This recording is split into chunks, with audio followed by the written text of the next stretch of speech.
Hello, everybody. Yay! Yay! This Wow. is so exciting. We are here today with Valerie Cotnoir. She is the author of Your Home is Here, which is out today. So we are so excited to be interviewing her on the day of her release. A lot of questions for her. We can't wait to get chatting. So, Alyssa, I know you have some fun facts for us on Valerie. Take it away. I do. I have the funnest facts. Is funnest a word? Maybe not. Okay, Valerie, if you didn't know, is French Canadian American. She reads every genre. I did not know this, but she has a wide range of reading tastes. She is the oldest of four kids in her family, and she has a hot take for literally anything.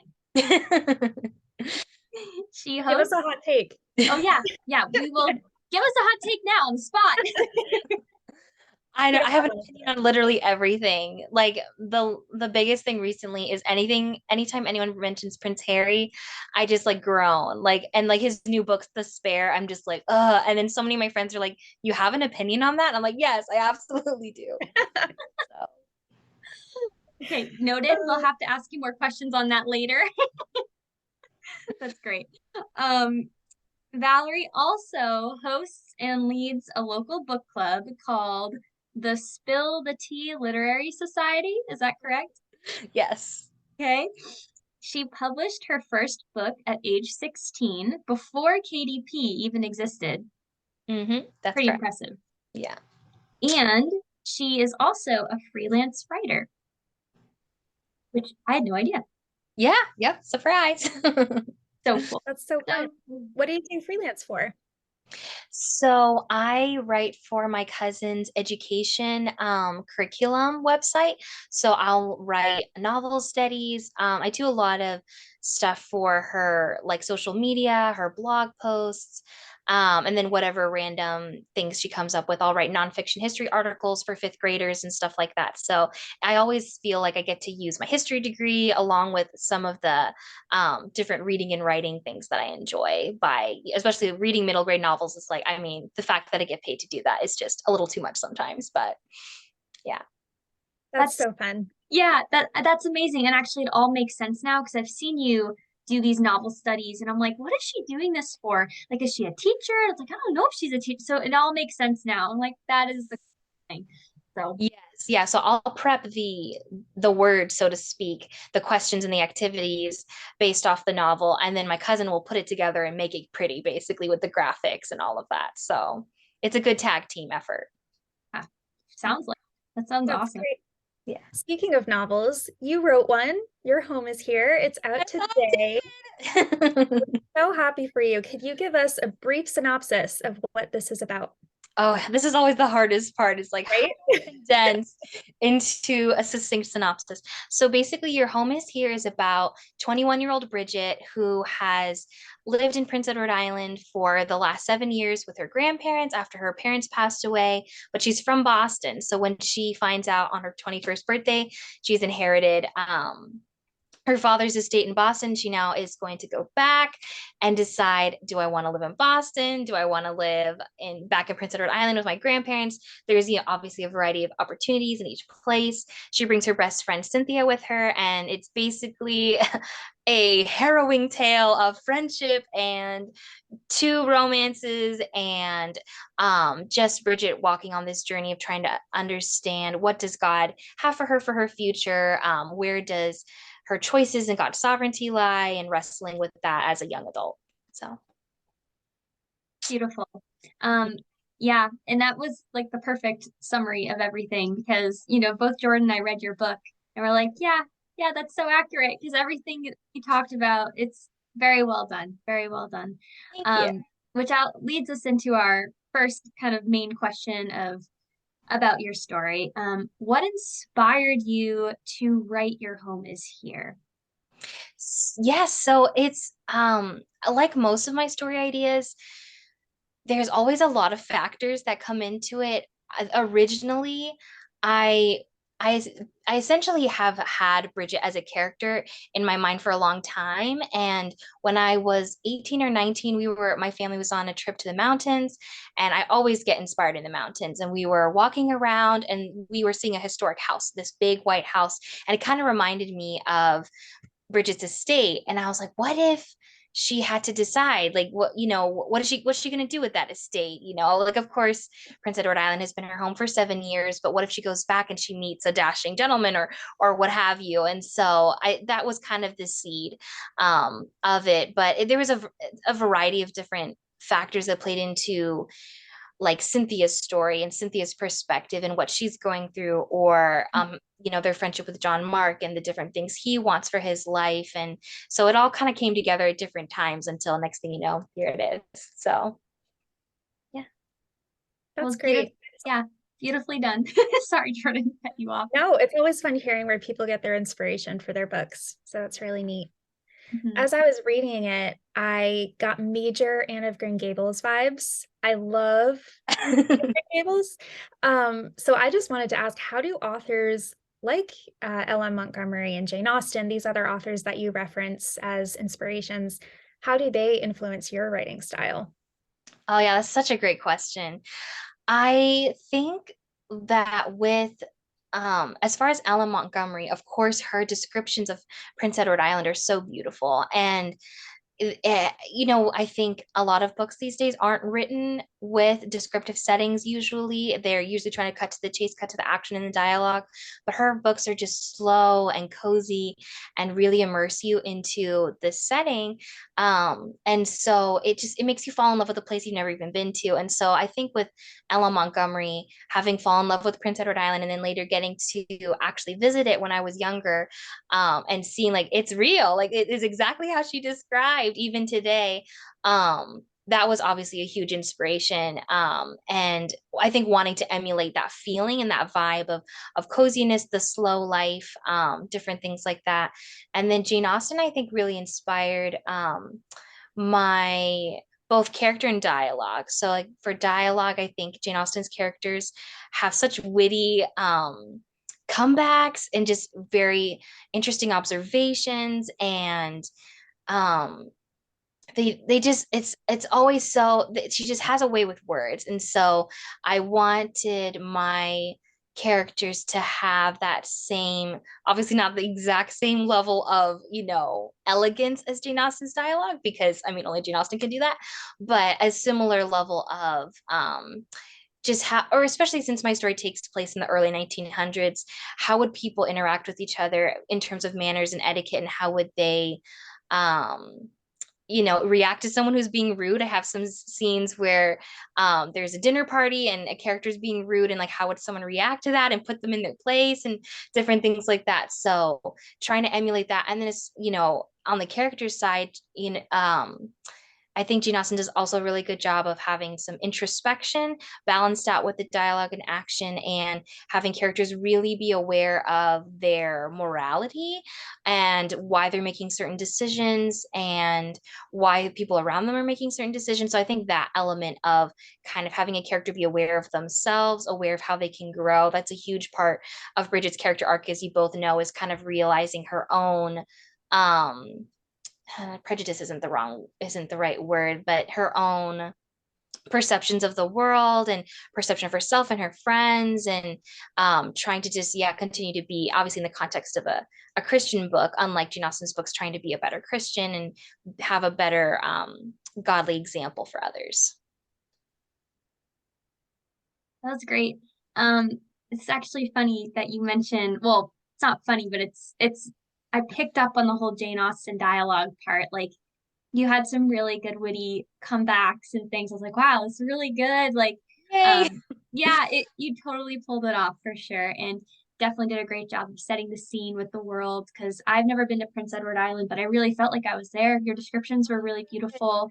I felt very idyllic. So well done.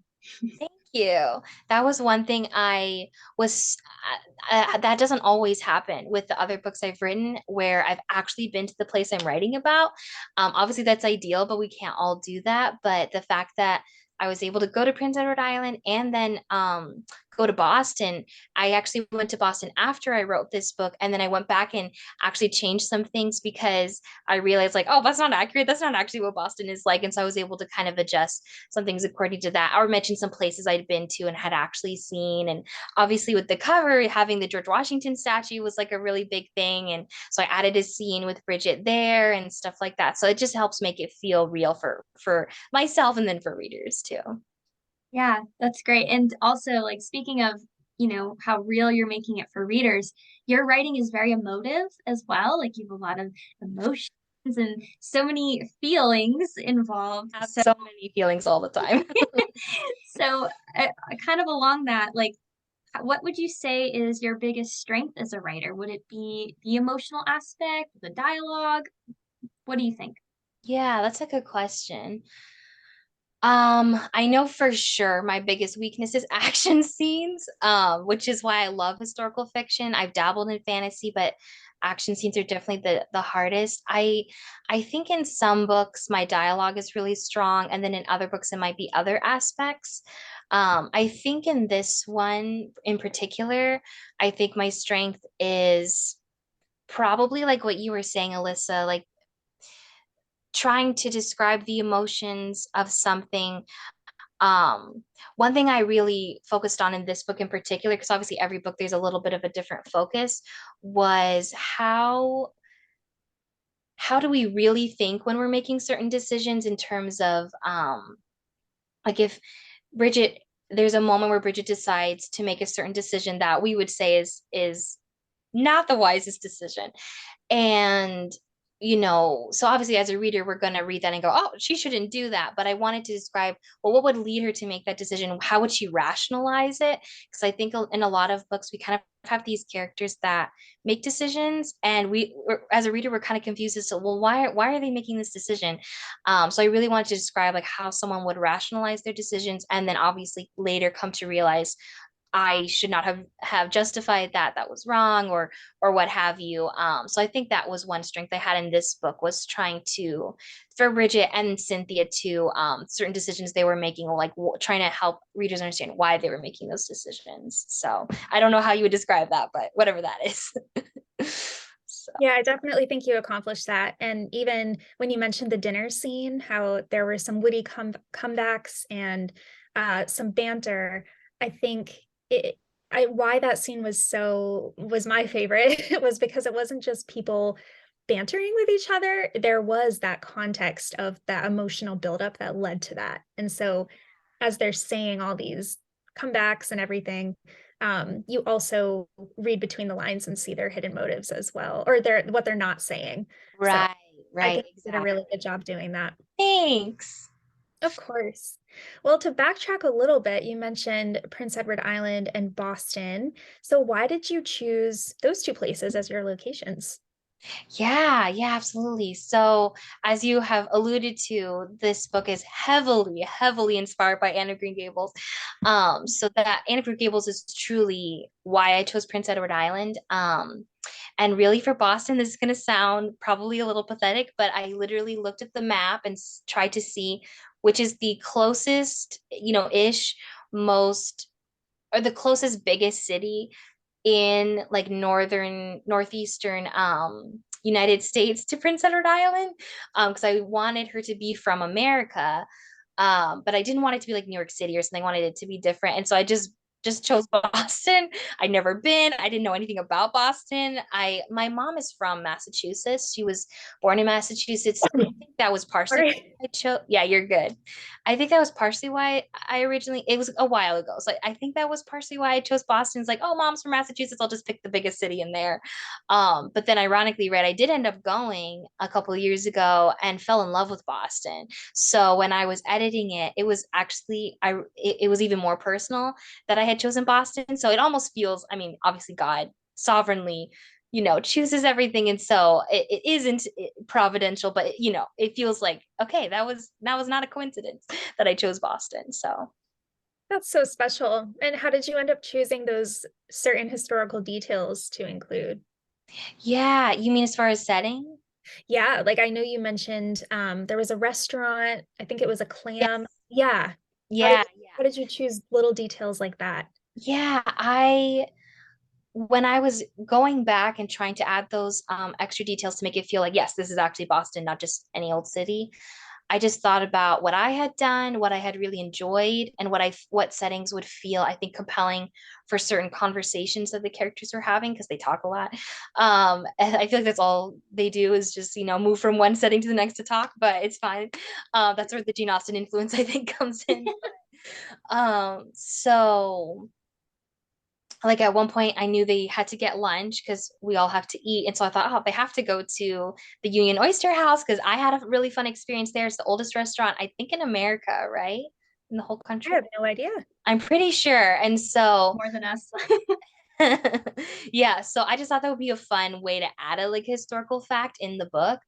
And obviously like a huge highlight of Boston was the Boston Commons and the Boston Public Gardens. And so there were two conversations in particular that I was like, these are really like important conversations. How fun would it be to have those conversations in a really unique, special place that I had been and had fun conversations, obviously just with friends. It wasn't like anyone's lives were in jeopardy or anything, but there was stuff going on. So that was kind of how I did that. The scenes before had just been in generic places or maybe just on the street. But then by going back in, I was able to see like, okay, this is a good conversation. Let's give it a good setting. And so then it kind of fleshed it out a bit. It's really neat too, because Jordan and I are from the Boston area. Yeah. So it was really reminiscent to be like, wow, like this is home for us, like Yeah. our home really is here, you know? Um, which, That was a good way to do that. oh, thanks. It's true. It was just like, wow, it's just very rare. I don't know about for Jordan, because I feel like you read more than I do in this kind of, well, I read historical fiction, but I read more like European setting fiction. So when it's like in America, I'm just not familiar with reading about where I live. Yeah, So that was a really cool experience for sure. good. And yeah. So speaking along kind of the whole fleshing out of setting and just your development. Now I want to talk about characters. You had a whole host of characters, vibrant and just all these personalities and dual point of views. It's really, really cool. So what was your favorite character, or who, I should say, was your favorite character to write, if you had one or two? That is a good question. I feel like the correct answer should be Bridget, but but also I feel like authors never say the main character. I think probably my favorite character, there's two answers. So my favorite character the first time when I was writing, I think was probably Ginny, her great aunt, just because she has a lot of fun, sarcastic moments, and she just like felt really easy to write. I just kind of always knew what she would say in any given situation, and she's probably the most forward with Bridget, which Bridget needs. And so that was just kind of fun to have that interaction with Bridget and to have a relationship that's not maybe your typical relationship because she has her grandparents and friends, her aunt and uncle, but then with this great aunt, it's a little bit different. It's almost like a little bit like less polite, so they can just kind of be a little more frank with each other. But so I think she was my favorite the first time I wrote, or when I wrote it, like the first draft. But then when I was re-editing this spring, I really loved fleshing out Cynthia's character because having been through a variety of different situations since I had first written the first draft, I related to her so much, and I felt like I'd actually ironically been through some of the stuff that I'd written about before I'd experienced them. And so then when I was rereading those scenes with her, I was like, no, no, no. I need to have this sentence be like this, or I need to have her thoughts or feelings be like this because this is what it actually feels like.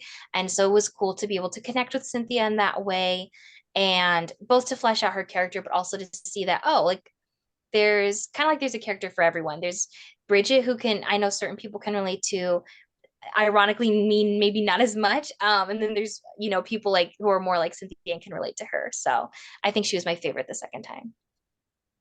Did you always set out with the dual points of view, or did you just start out writing from Bridget's point of view? What made you decide to have both Bridget and Cynthia as the narrator? Yeah, that's a good question.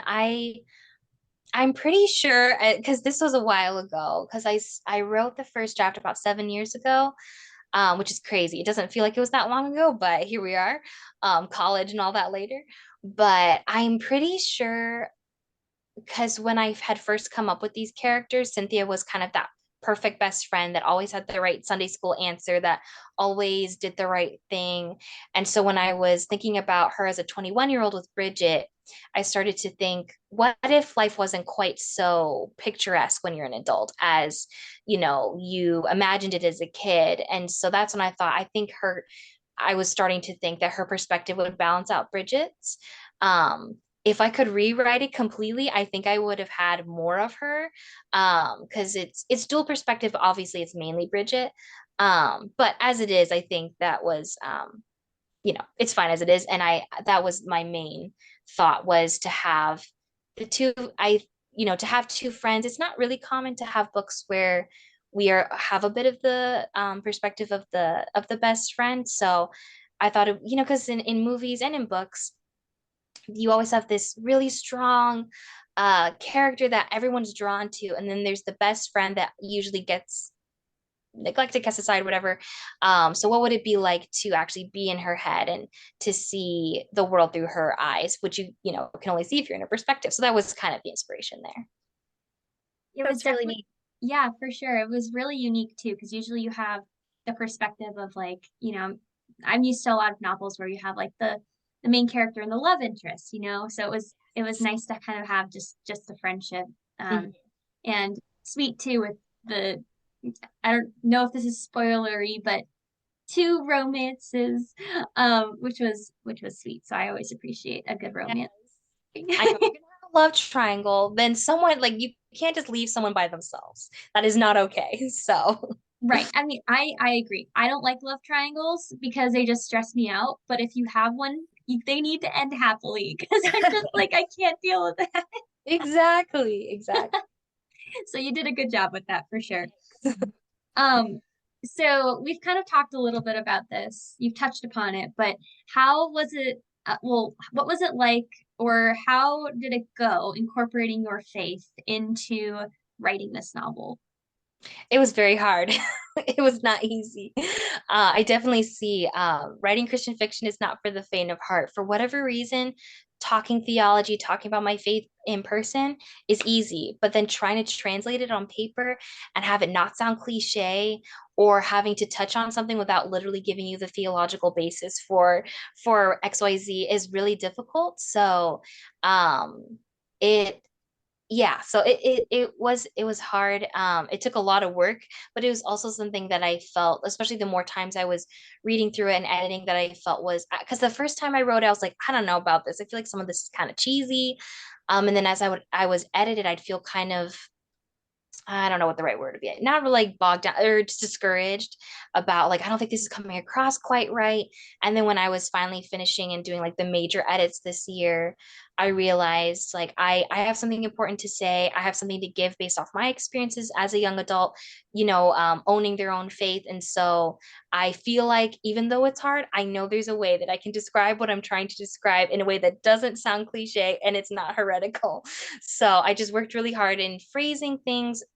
There was even one verse I had put in, kind of like the character like brought up a verse, and then later I was like, I know what it means, but it's kind of taken out of context. So, you know what, I need to use a different verse, different things like that to make sure that I was coming across the right way. Um, and portraying my faith in the way that I believe it to be true. So that was kind of how that worked. But yeah, I really tried to hone in on what have I learned as a young adult in the Lord? What has God taught me? How can I portray this in a way that is encouraging and helpful in my book? So Yeah, I definitely came away from the book encouraged, and I think it also kind of gives a behind the scenes of the author's faith as well, because since you know what you're, how do I describe that? You're not, like what you said, you're not giving theology. Well, what am I trying to say? I I don't know. know what I'm trying to say. Yeah, I think it shows the reader that the author also has faith. And I Mhm. think that Right. also gives more insight into who you are as a person. And yeah, so I just came away really encouraged. Sorry, that comment was not well constructed. I know what you mean. And actually, I think this is a good example. It made me think of this scene. This isn't exactly, I don't think this is a spoiler, but there's a scene toward the middle of the book when Bridget is kind of like processing what her faith looks like now in terms of making these big life decisions, and she kind of comes to this conclusion that I just need to figure this out on my own. Like, God saved me right when I was young, check, sins are taken care of, now I just need to go and figure things out. And so I was trying to communicate, obviously subtly in between the lines, like obviously that's not true, but this is how Bridget is trying to process, like how does living out your faith look like as an adult. And then obviously at the end she figures out, okay, I cannot do this in my own strength, and all of that. But as humans, we don't, and that's my thing with Christian fiction, right? Is a lot of times a character will get saved and life's just dandy, and they don't have any struggles, and they're them and God are whatever, tight knit and stuff, and just doesn't feel real. So I wanted to describe a little bit more of that, like tug and push and pull when you're trying to like take life into your own hands and then realize, oh, it's God. It's like I need to let go of that. Mhm. I thought Well you said. did, yeah, and I thought you did a great job of having that balance for sure. Yeah. Yeah, speaking of difficult things and going through them, um, was the newspaper fiasco, was that based on real life events or was that made up? I wish it not really. I don't even remember how I came up with that. Like it I made the decision that I wanted Mr. Wilcox to be running this newspaper company just because I thought that would be interesting. And then, the fiasco, obviously can't get into too much detail with that, but like that all kind of happened. I guess the best way to put it is I think I was unintentionally inspired by what I had learned in American history, like, growing up and stuff and in school. But it wasn't necessarily inspired by a specific event. And then ironically, having already written it, I found out some things that had happened around the early 1900s that in a sense are very similar to what Mr. Wilcox, some of the decisions he made. um and so that made me feel good, like, okay, I was like, it's not necessarily based on something that literally happened, but there were people like him, heads of certain companies, making similar decisions. So yeah. One of And those. it's a timeless plot because we Yeah. still see that today. Oh, So readers totally relate with that when they read that. right, right. Yeah. I didn't want it to be too specific because then like you said, it kind of loses that timeless factor. So, Yeah, I thought it felt like it blended into the plot or moved the plot forward very seamlessly. Like I thought it was like I was like, wow, this really I feel like happened in real life. Like it was really, really well done. good. That's the goal. So speaking of your writing process, what does that look like? Are you a pantster, plantster, plotter? Do you need us to help you define those? Or because I know some people are like, what does those mean? But yeah, where do you fall into that category or categories? Yeah, it's honestly ironically different for every book. Um, Mhm. I was very much a pantser when I was young. Like when I wrote the first few books I wrote, I just came up with the characters, the setting, the general plot, and got going. Obviously, right, what ends up happening is then you get halfway through the book and you're like, what happens next? So that didn't work out for super well for me. So then I started to become a little bit more of a plantser, like a bit of both. And then one book, this one was probably the closest to plantsing, to plotting and pantsing. But then the book I wrote after this was super plotted out, very, very, and it was fantasy. And so I think I felt overwhelmed if I didn't plot more details out. So that one was very well plotted. But then the book I'm writing right now is very plantsy again. So I think it kind of I think it kind of depends on genre, or even where my brain's at when I'm writing. Um, how well I honestly feel like it depends on how well I feel like I know my characters as well. Like, do I feel like, yes, like these are basically like people I know in real life, or do I feel a little bit more like, I need to explore them a bit more. So it kind of depends on that. I feel like that's I feel like that's for a lot of people too. So yeah, that's really interesting for sure. I wish I was better at plotting, so I am jealous that when you get the little plotting moments because it's hard for me personally, but that's really cool. It just depends on how your brain works. That's true. So true. So do you have any sequels planned, or is this a standalone book? That is also a very good question, but this is a standalone. Yeah. I love the idea. I think historical fiction it's always fun, like Anne of Green Gables and her whole series, to see what about the kids and what happens next. But I don't really have any ideas for this world after this book. It feels very tied together. I agree. I think you tied it up pretty well. Thanks. I think so too. But you had mentioned also too, I think, like, did Bridget have any previous stories like before she got to this point in her life? Like, had you written other stories leading up to this one? Oh, yes. The first book that I actually self-published when I was 15 was Bridget's Journey. And it was the story of her when her father has passed away. She's 14, 13 or 14, moves to Prince Edward Island to live with her grandparents. She doesn't want to go. She doesn't want to leave Boston and everything she's known. And that's when she gets saved, is kind of through the grieving process, through her grandparents' testimony and Cynthia being her friend. That's how she ends up getting to know the gospel and becoming saved. And yeah, it was just a cute, sweet story. And obviously, I wrote it a long time ago. It's very short. And that's where a lot of inspiration for this came from, was kind of what if, what would happen after, Bridget has gone through this whole ordeal and everything. So all the scenes, all the flashback scenes that are italicized in the book are pulled from Bridget's journey. So Oh, So yeah, special. that is so like special. a full circle moment. Yeah. Yeah. So I feel yeah. like I want to cry. Yeah, it is really sweet. And I liked that I was able, since it wasn't, those flashbacks weren't in the original copy, I was excited when I added them to kind of show people like this is where Bridget started. She was in a really dark place, but she's come so far. Or she was an unbeliever and this is how she viewed the world, but now she sees the world with God. And so by having those flashbacks, I think that really added a lot to the story. So Yeah, they really did. They were great. okay. Um, so I do have kind of one last question before you kind of share if there's anything else that we've missed you want to touch upon.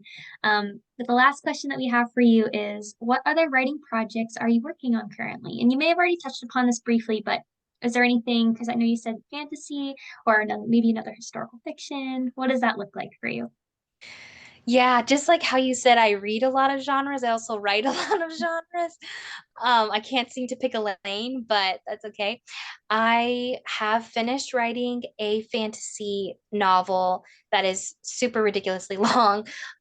So that needs a lot of editing, but it's fairies and humans and yeah, prejudice and trying to, basically a human king and a fairy queen fall in love. So like that's a project that I have kind of in the background. I'm currently writing a dystopian book about a girl who can see the future and is trying to work with the military. It's complicated, but she's trying to work with the military using her visions to help them either prepare for what the bad things that are about to happen that she sees, or try to help prevent some things. So far, she hasn't been able to change the visions she sees. So she's kind of stuck in this pattern of always dreading the future and not really being able to live in the moment, and obviously romance and friendship and all that stuff. So I think that's the one I'm going to publish next because I'm really passionate about it. But honestly, who knows? I kind of go where the wind blows a little bit. But I do have another historical fiction plan that I think I'll write during NaNoWriMo in November this year that would take place during World War One in Montreal, Canada. So that one is a little more Your Home is Here-esque. So we'll see what happens. Historical fiction, fantasy, you do it all. You can do it all. Yeah. And they're all very different. So it's a lot to keep track of, but it's fun. That's so fun. It just shows how creative you are. Well, Thanks. Valerie, before we go, is there anything else that you would like to add that our watchers or listeners should know?